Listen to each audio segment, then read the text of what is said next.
Good morning, good afternoon, and good evening, everyone. My name is Yogesh Chavda. I'm a lecturer at the University of South Carolina and also the founder of Y2S Consulting.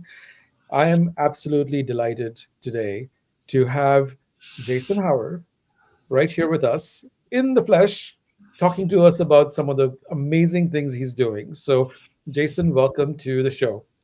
Yeah, great to be here, Yogesh. I really appreciate it. And I see this just as an extension of some of the great conversations we've had over the past couple of years. So excited to be here, man.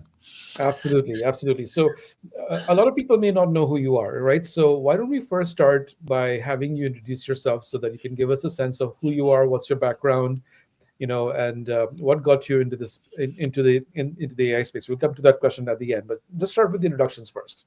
Yeah, absolutely. So Jason Hauer in Cincinnati, Ohio. I'm actually in Columbus for a tech conference yesterday. We can talk some about that as we go. So I'm actually in Columbus right now. But yeah, born and raised in Cincinnati, information engineering undergrad, IT leadership kind of started my career, and then quickly did an MBA in marketing at Xavier. And then that kind of started my journey of just being in more like enterprise innovation, marketing, and growth. Early, like I would say like 2009 was really when I started kind of understanding kind of my through line from then into like where I'm at with AI now.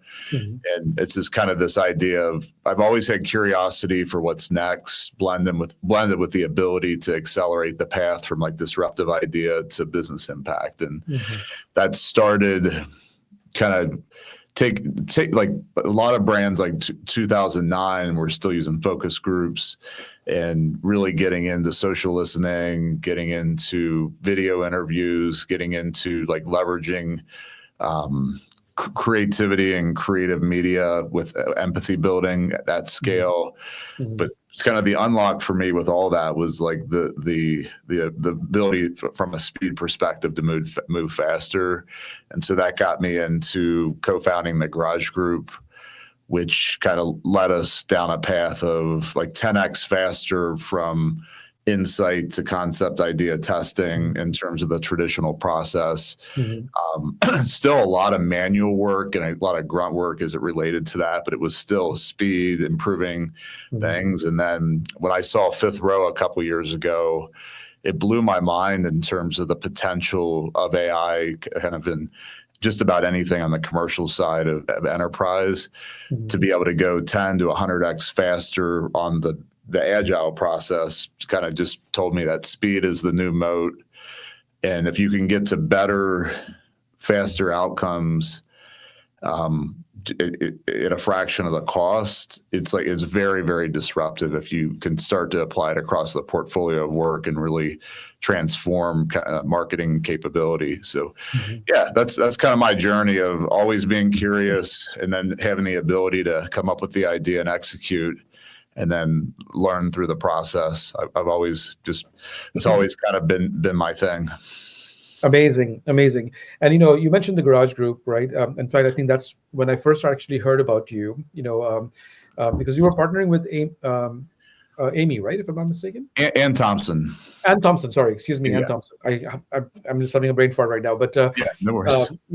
So Ann and I had worked together at P&G. So when she joined you, I was closely following you guys. And a few years ago, you and I actually crossed paths together through a mutual introduction with from Christy Zulke, if I'm not mistaken. Yeah, so, another powerhouse leader. Yeah, Christy's great. So yeah, absolutely right. So tell me, you've now exited out of Garage Group and you've now started your own holding company. Talk to us about that first. What are you doing with that? Yeah, like it started out just with the curiosity around AI, but then as I've gotten more and more conviction, like I would say that our mission, just in simple terms, is turning commercial AI into operating leverage for any company serious about growth. And like the space of AI is very complex, and there's a lot happening. And I've gravitated. I think a lot of the early use cases have been efficiency, headcount reduction, and because I've been more curious and just been in the growth and innovation space for a while, I've taken the the approach of really attaching it to revenue and growth, and really trying to transform capability beyond where things are today. So so like that's our focus. Just from a vision perspective, I want to build $100 million holding company of these commercial AI tech and solutions companies, and definitely on the path to do that.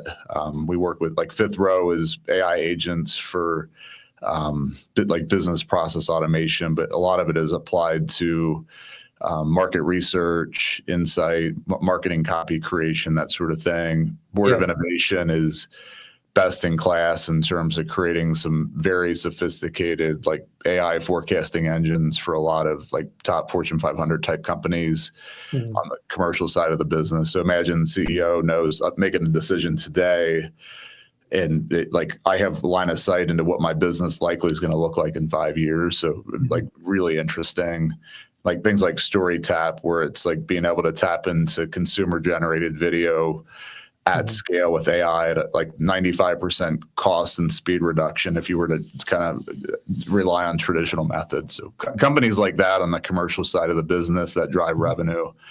And I typically back, invest, advise, and then more of an operator in terms of helping to grow the businesses. I'm not like a advisor that just kind of sits on the sidelines. I like to get involved.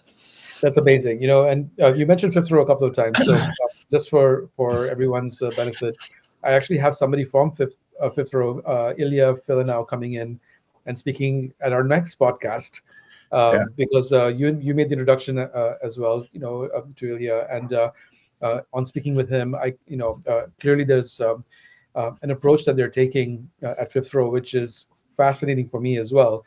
So I wanted to do a deep dive with him in my next podcast. Yeah, Ilya is fantastic. He's a great entrepreneur, and he's fun to partner with for sure. Their whole team is. So yeah, he'll be great. Absolutely.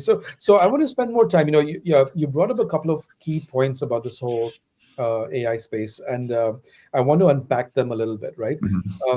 One thing you talked about is speed and efficiency, and the fact that cutting costs by 90%, doing things in days and weeks versus months and years in some instances. That's the benefit of using AI, but that's not really the true value of AI, right? Are you seeing?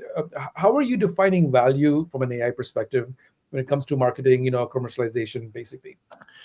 Yeah, like I would say, like, what could you do that you couldn't do before? Right, as one of the things I like to think about, right? So, Nichefire, one of my portfolio companies, they're basically able to tap into, like, cultural insights and predict what's going to happen in culture. And, like, one example is, like, they worked with Nestle, like, and they were able to identify trends with GLP-1 like 6 months before it started hitting any, like, data sources like that they typically would have. And so they were able to predict and then build pipeline and build strategies around what was going to happen. And you can't do that without AI and prediction, right? Similar with AI Palette, they have the world's largest consumer data lake.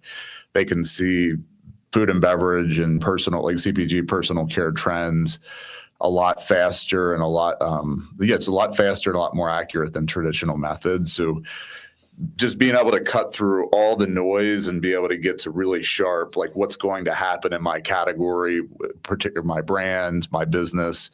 And so some of the predictive side of this is, like, to me, really interesting and really game changing.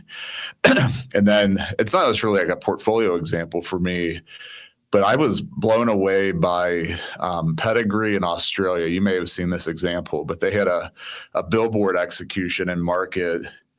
And, like, they basically, it was like dogs that were in the shelter would show up on the screen, and once it was adopted, it would swap out. It's a little bit of human in the loop with that, but it was basically AI driven. And so, like, some of this is, like, it's not just efficiency on copy or efficiency on just speed on, like, a traditional marketing process, but it's actually unlocking value and experiences in market that maybe weren't possible before. Same with personalization, like with StoryTap and consumer generated video. Like, we have the ability now to personalize down to the page if we know who the consumer is.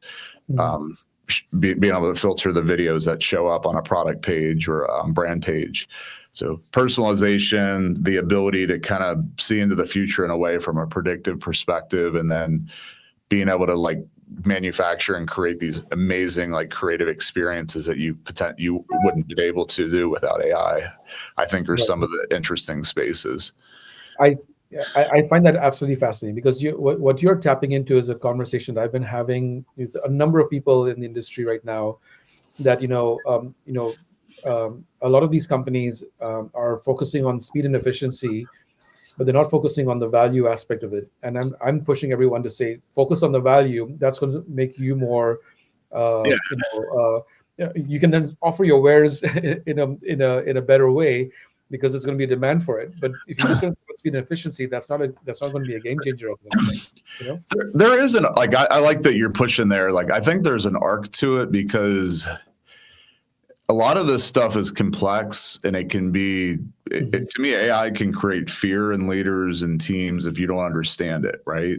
Yeah. And so being able to use it for baseline stuff, even if it's just personal productivity with email and other things, you start to understand what it is, what it's good at, where it cracks, like what it's not good at, right? So I feel like there is value in the efficiency, the base efficiency and speed. I think the challenge, and you're hitting on that, is if you think that's the end game with AI, right? That's just, to me, that's the almost like you're in inning one or it's just the beginning. And really the real value then is what can you do with AI, like the billboard example that you couldn't have done otherwise, right? Exactly.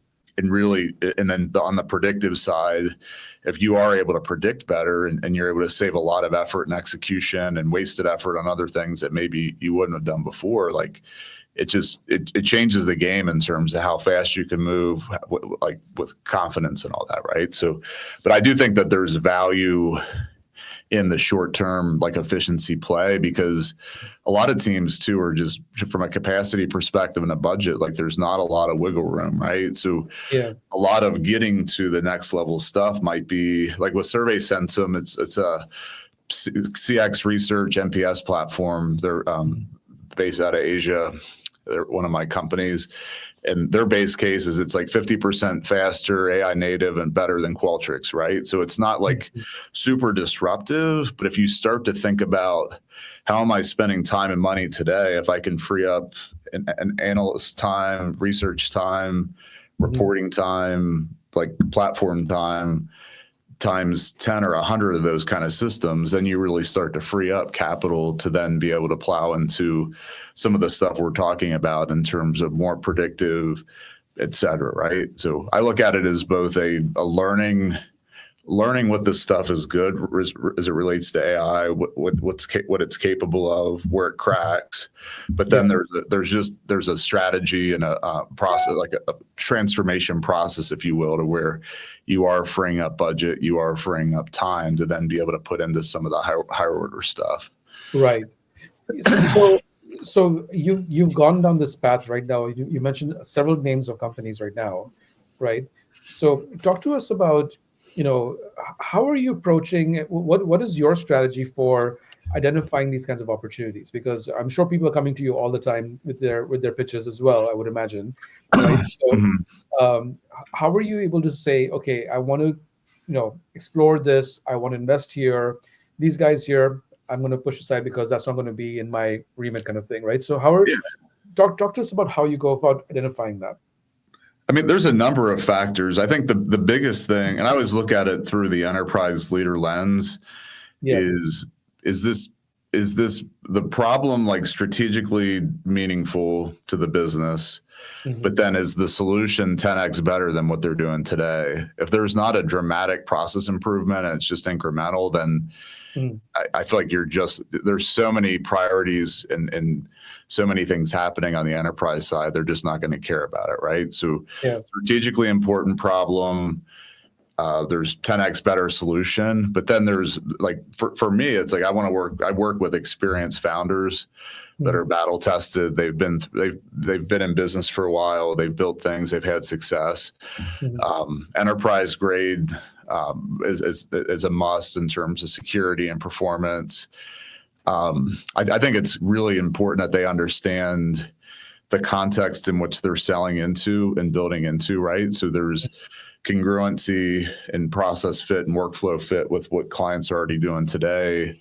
Mm. And then I want to see like 90 days is the max, but like I'd like to see 30 days, but we attach to a commercial KPI. We're able to run a proof of concept, and we're able to show and demonstrate value like immediately. For companies that it's like, hey, we need 6 months to collect data and do all this other stuff, it doesn't work. Like leaders want immediate impact.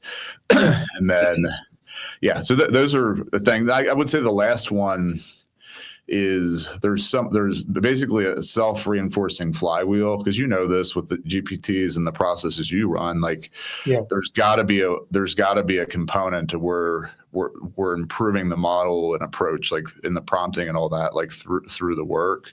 Yeah. And so just that continuous improvement mindset from the team, which I think comes from experienced founders, but actually in the model, improving it through kind of cycle time and use time, I think is critical as well. So those are some of the things. And again, the general space of like attaching the revenue and growth and impacting the business. I typically am not getting into like supply chain level solutions, that sort of thing. But I get that. So, there were a couple of things that, I heard from you, which intrigued me, right? So you talked about like a 10x improvement to what's currently being available, as a solution, against things that were not being addressed before, right? So in your mind, what are like the top 3 or to 5 areas within the marketing space and the sales space, perhaps even, where you say that these are problems that companies are not able to solve today, but AI can help you solve them, in the future, kind of thing? Would you be able to? Yeah. So like I do think like if you think about the research and insight component, Mhm. that's to me a huge place where like Fifth Row, AI Palette, Niche Fire all play. Yeah.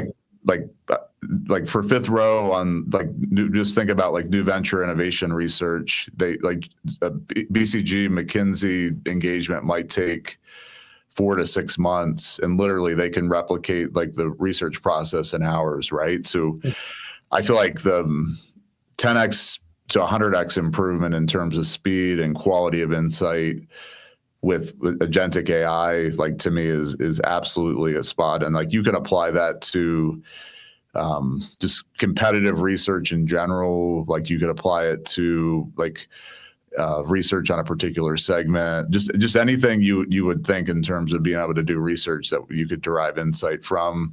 Yeah. A lot of that is like you can automate it. Things like StoryTap, to where they have a 95% like increase in terms of speed and cost efficiency for user generated like video at scale. A lot of it is like all marketers see the value in their customers being able to talk about their brand and that sort of thing. But traditional barrier has been cost, or it's just a headache to be able to do, right? So Yeah. so I see those as definitely some things. Yeah, and I think like the personalization side, I think is interesting as well. I still feel like that hasn't been in part of the efficiency play, and there's a lot that has to happen in terms of infrastructure set up to be able to do that. Yeah.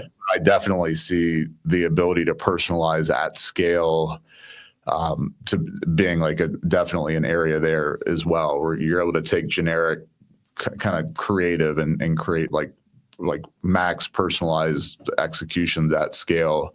I think is another interesting space. Mhm. Yeah. So personalization and experience; those are the 2 big areas that I hear most about, right? Mhm. Um, and I think the personalization one, I think it's easy for people to wrap their heads around, because you're micro segmenting, or even getting it down to a personal one, so to speak, in terms of what you can offer. Um, but on the experience side, that's a little bit more amorphous in my mind, where how should you think about what is your current experience, what's your future state experience, how can you transform it, and what can that even look like?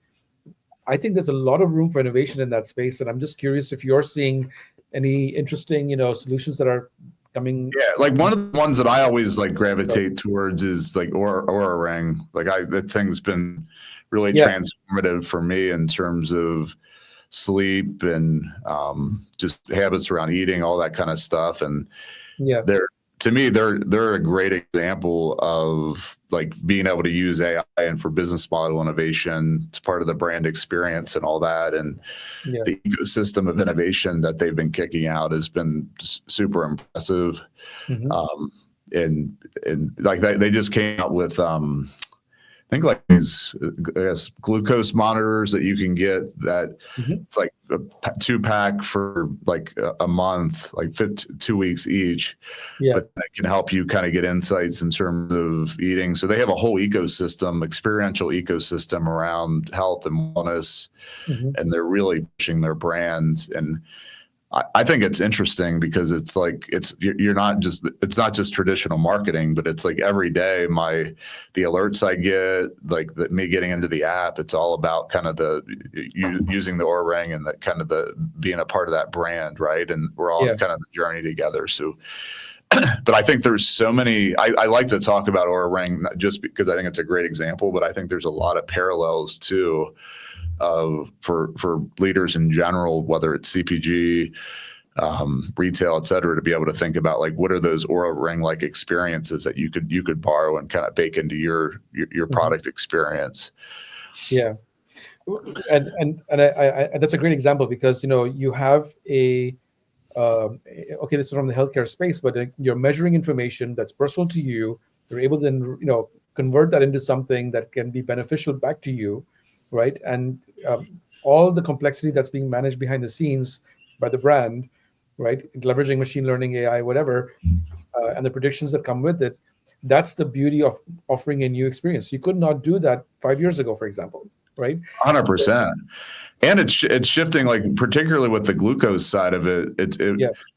And then with using agentic AI for shopping, it's like I know it's the healthcare space, but if you think Yeah. about kind of the implications of that, Mhm. it will have an implication on brands and products that I use. It's going to shift me away from certain things and change my behaviors, right? And so like I think it's interesting in general, whether it's using AI agents for shopping Mhm. or Ring kind of the AI kind of working within the system.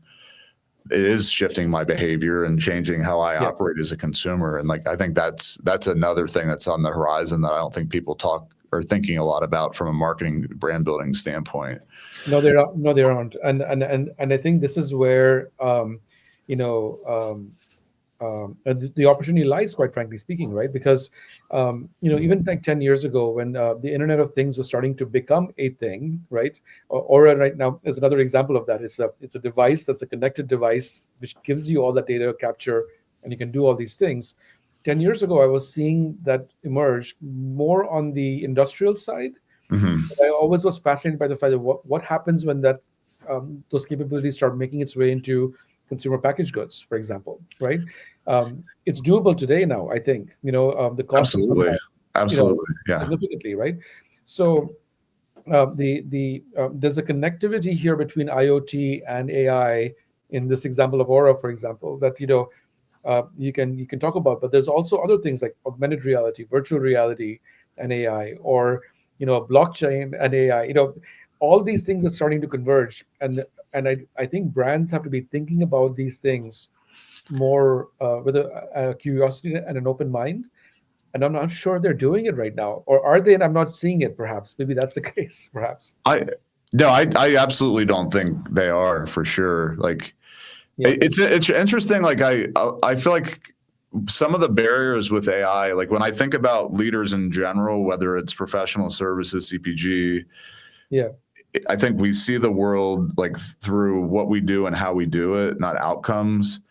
yeah, And AI combined with IoT and other things, it can automate outcomes. It can automate a portfolio of outcomes. Whether and you could use jobs to be done as another kind of term for that. And I think the reason why leaders are sleeping on a lot of the emerging capability and possibility of impacting consumers is just not seeing the world like through that lens of like my brand is driving outcomes for a consumer, not fixating on like what we do and how we do it today or how we deliver value today, right? And I think the more that we're able to step into that, then I think the conversation will be is, okay, the conversation should be is like, okay, what are the outcomes we could drive? Does our brand have permission to do that? Or what has to change for us to be able to do that? And I think those are the interesting conversations. And back to the efficiency and speed thing, like I'd love to see leaders be aggressively and relentlessly go after applying AI to free up budget in time and mental capacity then to be able to go after some of these higher order strategic things we're talking about. So I think that's part of the barrier is there's not a lot of bandwidth, whether it's budget, mental capacity, and or just creativity block of where we've been as a brand. So I think there's a lot of opportunity there. I agree with you. And, I think at least with the companies that I'm talking to, I get the sense right now is that a lot of companies are still not, on the phase, let's call it, in the crawl phase of figuring out how do we even adopt basic AI tools within the organization. And there's a thirst for education from that perspective, but not that everybody's in the same space. There's obviously going to be diversity, but I'm waiting for the day when companies start, getting past that phase and they get to the walk phase where they're saying what you just said. Let's start experimenting with these bigger things that are out there, because that's when you're going to really have, the kind of insights that you need, the kind of communication and the collateral that you need to create. Yeah, absolutely. And I think I do think I think just good exposure to good AI strategy and examples too is the other block for leaders. I mentioned like BOI or Board of Innovation, like some of their strategic frameworks are phenomenal. They do a good job with webinars and content. And then they have a conference called Autonomous that I can't remember the dates, but I think it's going to be the third or fourth time they've run it. Yeah, I'd recommend we can link it to in the show notes, but I would recommend like leaders like look at BOI, look at their content, look at Autonomous, because I feel like some of this stuff is once you're able to free up the budget in mental capacity and all that, then the blocker becomes the strategic frameworks and just the ingenuity of like, okay, what is even their creativity of what's possible. And BOI has been my source for a lot of that, of just being able to see things like through that creative lens of efficiency, systems innovation, blending AI and product. And then like Aura Ring is basically like a product that self-reinforces with AI in terms of making the experience better and all that, right? So those are maybe just a couple of practical things that I think leaders could lean into in this space. Absolutely makes sense. There's actually a question that came through in the chat. I don't know if you can see it or not, Jason, but someone's asking, this sounds so interesting. For all the personalization, does the tool extract deeper information of the users or customers to analyze or utilize the existing data available through the cookies and the database sitting with the clients? I think that's like a permission thing. Like if we think about I know that we're probably talking about just general marketing in general, but I think when I think about Aura Ring, like I've given it it has a lot of data on me in terms of that I've given it, because it's like that I respect the brand, I trust it, feel like it's secure, but then the benefit I'm getting back is significant. So it has my sleep data, it has access to my health data on my my phone, et cetera, right? So I think that's an interesting space there. And then for the personalization side, there's so many just different ways that we could answer the personalization. I think I would just say that it's possible. I think the bigger gap is it's just not operating with that mentality. We're saying, do I have partners available that can help me like operate a personalized campaign at scale, whether it's by segment of the market, by region, whatever, right? So I get that. I totally get that. Yeah, no, that makes a lot of sense. We've talked about a lot right now already. And we've unpacked quite a few things already. I want to kind of like just kind of like zoom in on, you know, there are conversations happening right now. I'll talk the current state, and you can maybe help us think about the future state, perhaps. Um, the conversations happening around agentic workflows. That seems to be a big deal this year, right? There's also conversations happening around synthetic data, especially in the consumer insights market research space. What are you hearing, and what are you seeing in terms of evolution in both these spaces? Yeah. So on the agentic AI, I think there's a lot of hype, Mhm. and I think it's justified, but I haven't seen a lot of adoption. I feel like where the world is at is still enamored with ChatGPT and Copilot. And I think to me, the real, like, I feel like those are almost overhyped in a way. They're still valuable, but Yeah. what is underhyped is the agentic AI piece and being able to use the fifth row example of 60 something agents and automate a 6-month process in hours where you're Mhm. saving all the consulting dollars and all that you're kicking out. Right. And Yeah. I feel like the math doesn't work in terms of hours if you're using ChatGPT for everything, but that you're not automating certain tasks or processes, and right. So Mhm. I think the potential's there, whether it's scraping like insights from TikTok and then automatically like coming up with new creative campaign ideas and being Mhm. able to like human in the loop say, okay, yeah, these are good. I want to refine these and then like drive it into execution. Mhm. Like there's a lot of things you can do in terms of automating your processes. So I think there's a ton of value there. And like with a fifth row or other system, like once you invest in the platform, you can almost like infinitely scale because the cost to do another app or flow on the thing, it's almost zero.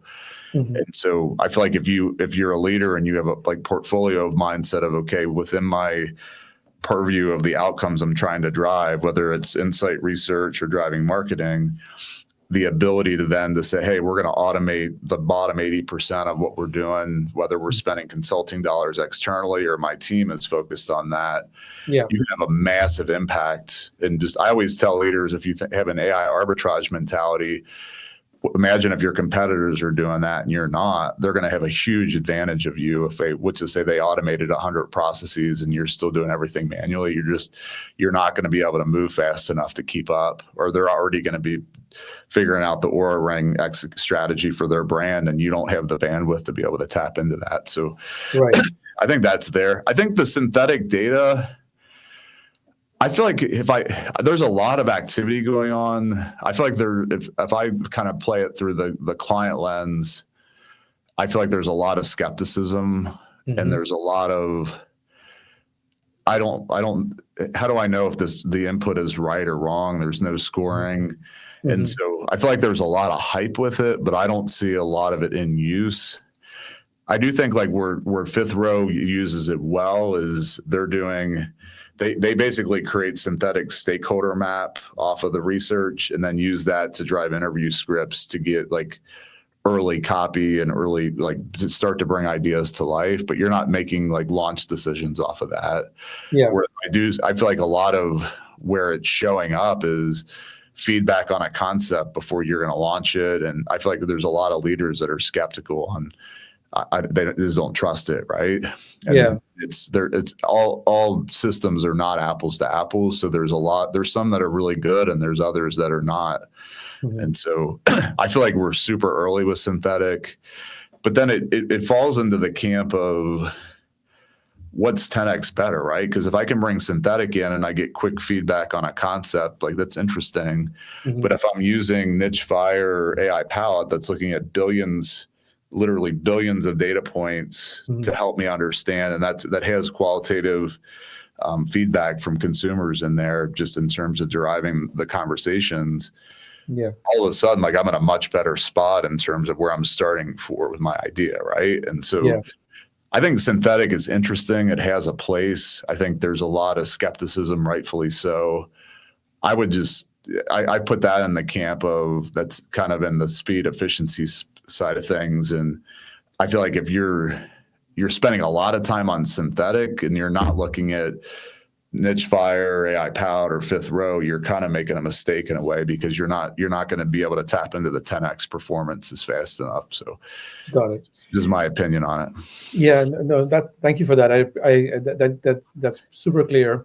So one of the things that I'm saying within the industry, and you can tell me if I'm, Yeah. smoking something that I shouldn't be smoking, um, is that synthetic data actually is an input to something else. It's not the be all and end all. It should not be considered as a Yeah. replacement for human intelligence data or whatever.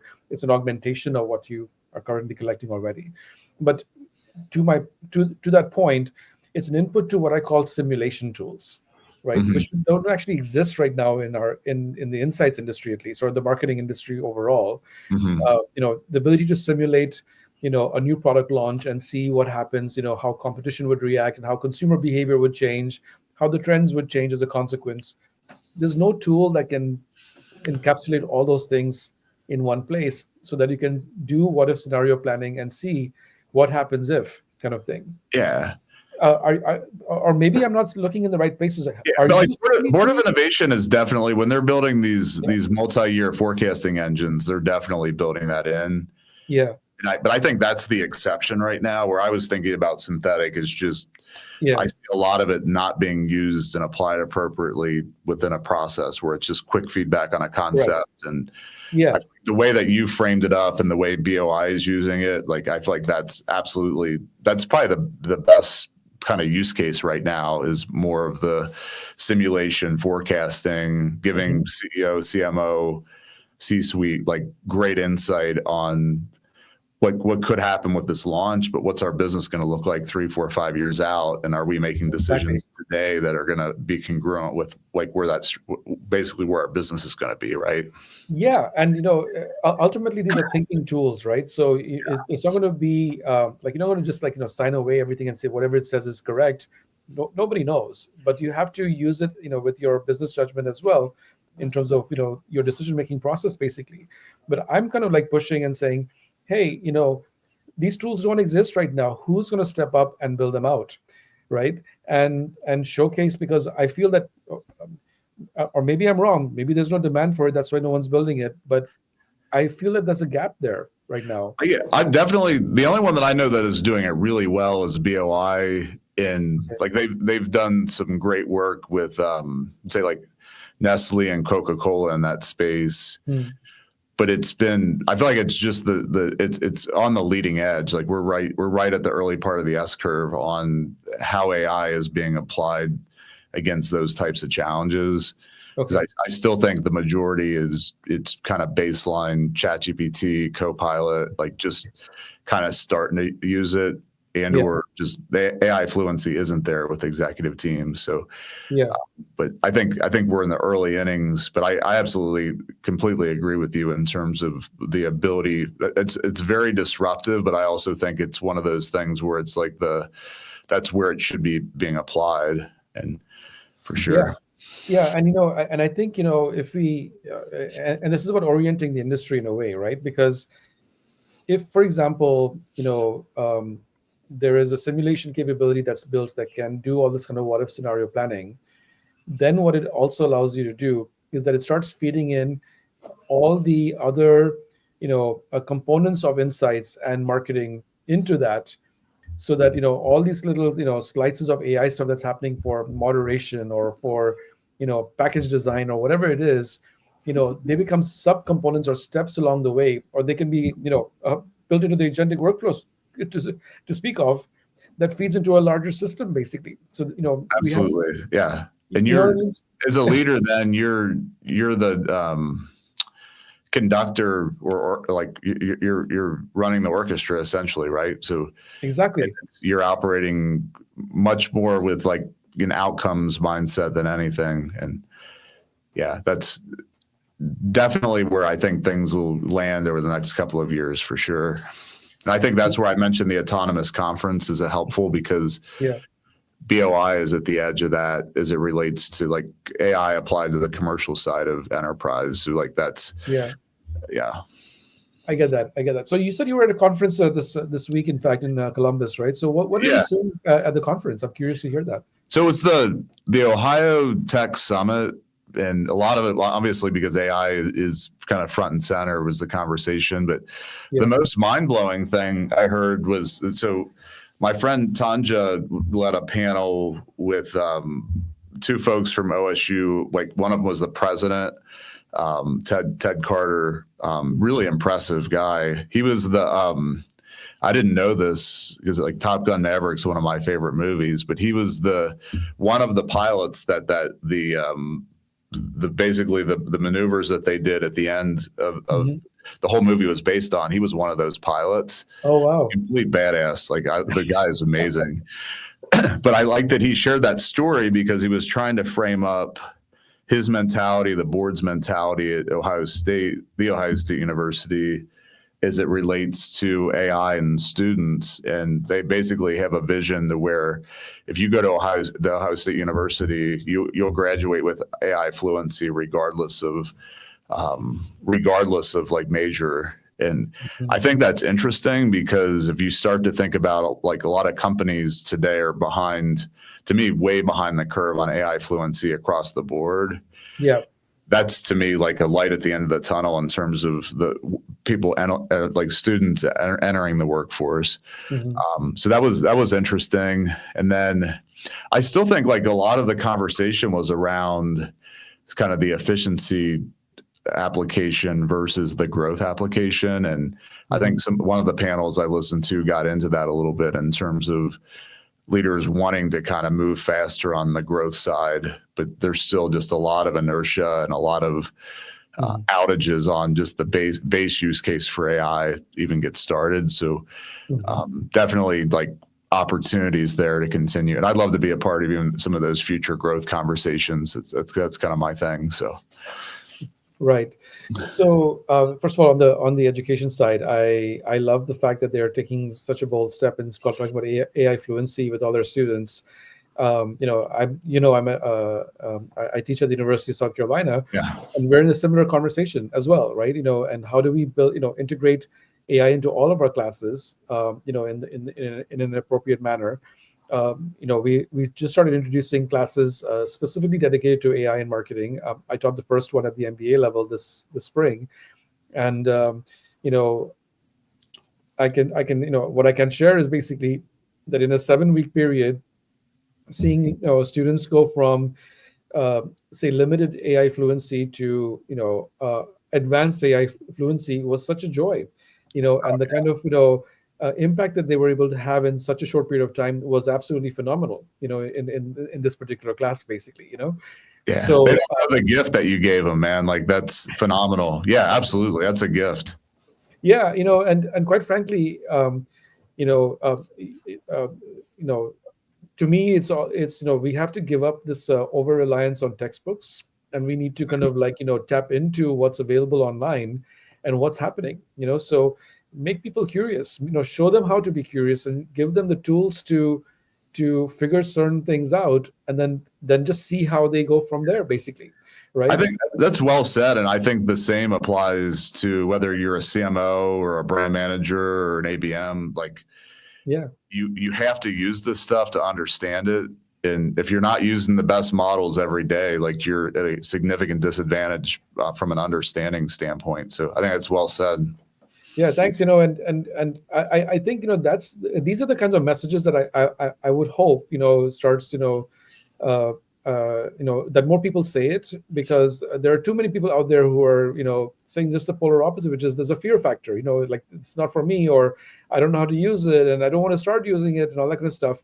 Mhm. And I don't want to make it into us versus them thing, but I think it's about helping people feel reassured that if you do these things, then you will be able to actually improve the impact in your own job in a much bigger way. Use it as a thinking partner, as opposed to a I don't know, like a calculator versus a calculator, for example. Um, Absolutely. but, Absolutely. Yeah. but too many people are talking about it in the context of, oh, it doesn't give me 100% of the answer. Like, which tool ever did that? you know Right. so, Yeah. And that's why I feel like using it like gives you so much but like I use it all the time. Sometimes it's like the answer is BS. Sometimes it's like, hey, that's great. Yeah. I've been using deep research a ton, and like that was one of the first things, along with Fifth Row, but just as unlocked.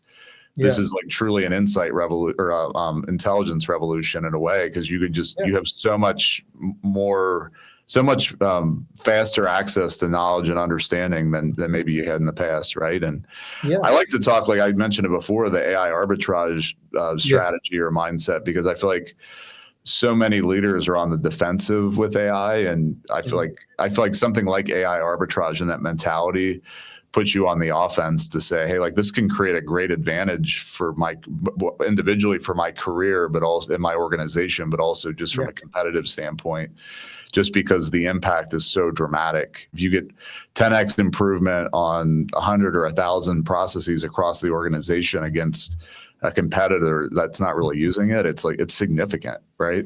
Yeah, completely, right? And therein lies the rub, right? And I think part of it, what I'm seeing happen, at least in my world, is that when I demo some of these agents, for example, that's when the light bulbs start going off, Hmm. because suddenly they're seeing it happen in front of their eyes, and they're like, "Oh my gosh, I did not realize you could do this kind of stuff with ChatGPT, or with agentic models, or whatever the case may be." Yeah.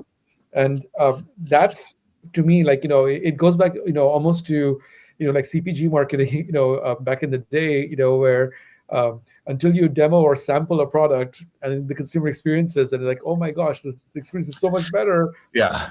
then you get the first trial. The same exact thing's happening right now with this as well, in my mind. So, Absolutely. Absolutely. Like, yeah, it's yeah, that's interesting in terms of like AI sampling strategy for adoption in enterprise. I like it. yeah, Yeah. and quite frankly, the more I've been doing that, the more I've been seeing, more a positive traction. And this is not like a personal plug or anything. I think this, if anybody who wants to do it, I think they should do it, because it's if you got something that it's truly demonstrates value. That's why I keep on coming back to the value play.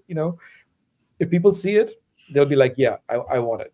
It makes it so much more easier. Absolutely. Absolutely.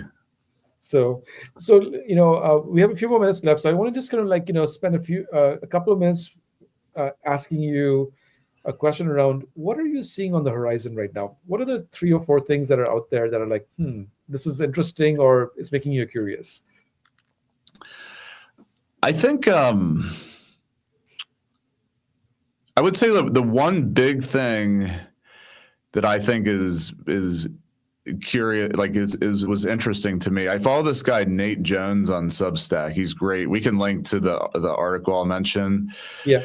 But he had an article around like AI, like strategic clarity in AI, and he does a really good job of laying out how to think about like different AI strategies. But it's so clarifying, because I feel like there's a lot of hype, there's a lot of tools out, but the gap right now is, if you're thinking about it in your organization in terms of what do you have access to internally, what external tools are you using, how do you stitch it all together, how is AI showing up in a particular tool, or back to our point of how is a brand using AI in terms of baking it into the experience. Hmm. This article, I'm telling you, is like extreme clarity on how to think about AI in strategy. Hmm. And I think, to me, like that's the moat right now, is if you're operating in like clear strategic AI or strategy, Yeah. um, you have a huge advantage out of others, because you're not wasting effort, and you actually like are operating in a meaningful way. So like we'll link to the article, but I would say like that's the biggest, to me, opportunity right now, is just clear AI strategy and operating from that, because there's just a lot of movement without purpose in a way. Yeah. And he does he's more of a technologist, but he does a phenomenal job marrying that with strategy. Amazing, amazing. Um, I got another comment just come through right now. Um, you mentioned that sometimes the results are BS, sometimes helpful. He's paraphrasing. Certainly, he can tell the difference, but can others who are less savvy tell the difference of what's BS from AI or not? And there was an article that noted that new models actually have gotten much worse with hallucinations. What are some tips for cross-checking the results? Yeah, I mean that's just understanding what you're using. Like if you, let's just say like you're using ChatGPT 3.0 for concept, like, or creating content or doing research, just base understanding of the models, of knowing they're inferring, and it's not just like straight pulling like articles out of a database. Mm-hmm. And so like when you're writing things, like absolutely double checking. Like that's where I like Fifth Row on concepting and that sort of thing, or like for content in general, because they're sourcing, they're only using the LLM for the reasoning. They're not using it for the actual data. Mm-hmm. And so they're creating a database with all the, like, let's just say they do a search, they find 500 or 1,000 articles, they're packaging it in a database and then calling that. Mm-hmm. And so when I get output out of Fifth Row, I know it's 100% accurate. I can find the sources. Mm-hmm. And just knowing when you're using a baseline baseline example. Like I use the example, I was in New York in December and I did an experiment where I was like, hey, I want to watch one of the Big Ten like championship games, or one of the, like, I think it was a Big Ten championship. Yeah. And I was like, give me a list of the top 10 sports bars in New York. And I purposely didn't cross-reference it. And like, I ended up going to 2 different places and they didn't even exist. And then like the third one on the list was out of business. And like, to me, that's an example of, it's going to either infer and or it might give you something that's not accurate, right? And so I think it's just operating with that mentality, whether you're asking ChatGPT for personal advice, medical advice, or you're using it for business.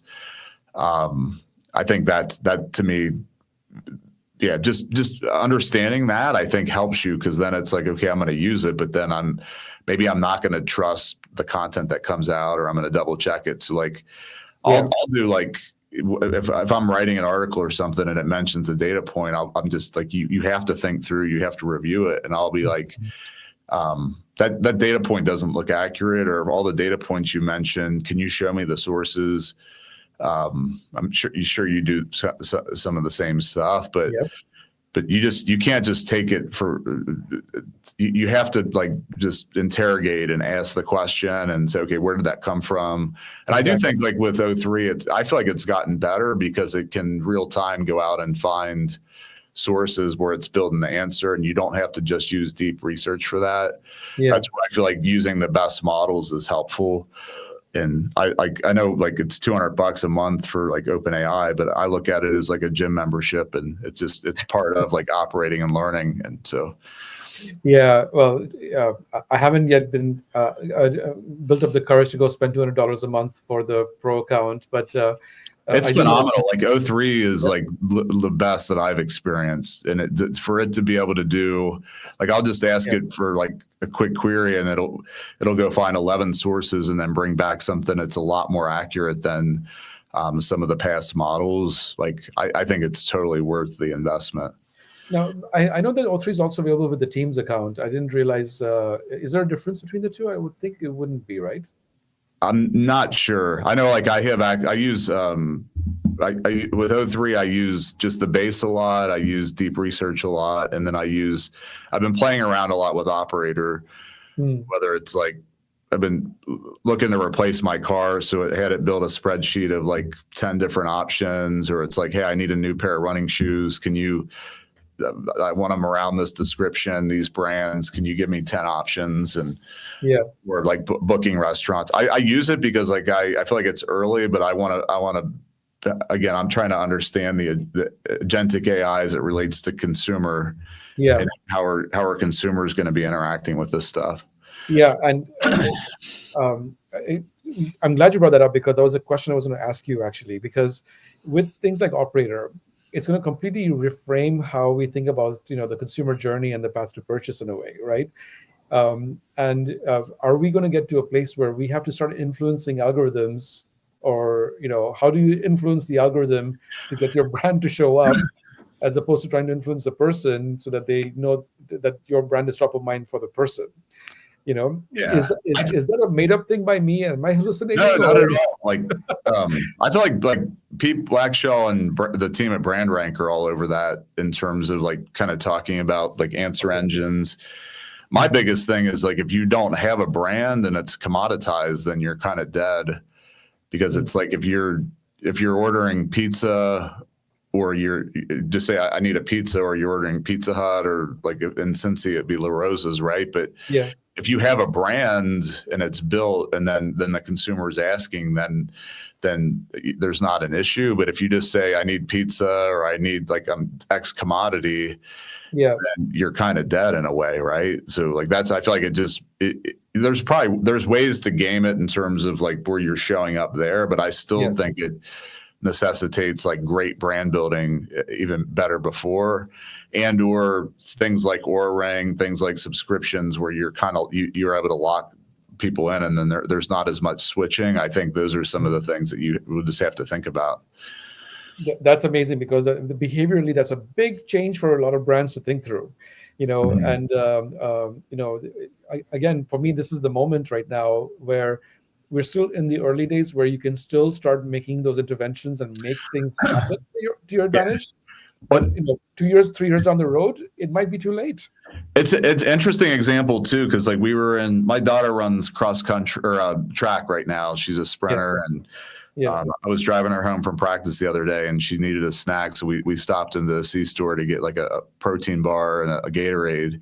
Yeah, and she picked up a chocolate protein bar. It was like with marshmallow in it. I can't remember, but I'm like, well, why did you pick that one? I always ask her that. She's like, yeah, I've been seeing on TikTok with these story tap like videos that are showing up. Yeah. And some girls were talking about like how good it was, and she got it and she loved it. But like that's an example to me too of just going all in on brand building and smart activation, basically like influence her decision in that moment. And I still think that's strong, as strong as ever, right? Yeah. Yeah. That's amazing. That's amazing. Well, listen, last question for you, my friend. We've talked about a lot of things right now. Is there anything I haven't asked you, but that's still top of mind for you that you'd like to share? No, I think to me, like I would just share, like I've shared a few times, like a lot of this stuff it's not scary, and you just have to use it to understand it, and you've got to get in the game, right? And so like I just encourage leaders, like you have to use it, you have to model that behavior. And the more that you use it and understand it and start to drive impact in your business, you'll start to understand, okay, there's a bigger game here, and you'll start to unlock some of those other opportunities we've talked about, whether it's strategy or influencing product and that sort of thing. And but yeah, that's the biggest thing, is you have to use this. And for some leaders, it's like you gotta, maybe we've been sleepwalking, or like I don't know, but like this is if you haven't had a wake up call yet, like you've got to wake up and start using this stuff and start applying it to your business. So yeah, that's it. That's amazing. So Jason, you have your own newsletter as well. What's it called? Serial Growth Lab. I'm kind of in a rebrand calling it Tuesday Growth Brief, but if you go to HauerXHoldings.com, it's HAUERX Holdings.com, you can register there, and you can kind of check out my portfolio and some different keynote talks and workshops and things that I run as well. So amazing. Well, listen, thank you for sharing that. Follow Jason even on LinkedIn. He puts out incredible content of his own. And one of the things I love about Jason is the fact that he shares. You share so much information, and I think that's the beauty of what you're doing. So thank you so much for doing that. Thanks so much for being on the show today. I can't thank you enough for that. And for everyone who's listening, follow my newsletter as well. It gets out on Monday mornings. It's called In Search of Normal. You'll find it on LinkedIn. And obviously follow the podcast here on LinkedIn or on Spotify or on Substack. So thank you, Jason, for being here. Yeah, thank you for having me, Yogesh. Really appreciate it. And I read every post that you put out, every LinkedIn newsletter that comes through. So your content's great. Keep it up. All right. Thank you so much, my friend. All right. And have a great day, everyone.